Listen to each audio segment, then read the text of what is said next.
ogtahay macmiil in application-ka dhaweeye uu ku soo kordhiyay inaad ka dhex goosan kartid tigidhada basaska u kala safraa gobolada iyo magaalooyinka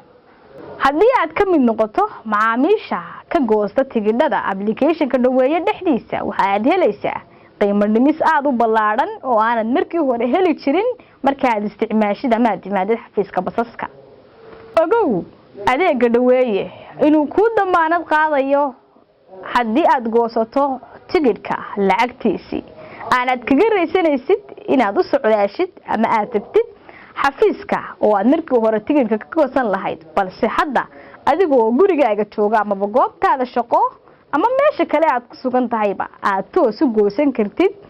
tigidhkii baska aad ku safri lahayd isla markaana aad kala dooranaysid basas badan oo ku dhex jira application-ka dhexdiisa dhaweeye oo waa saaxiibka dadweynaha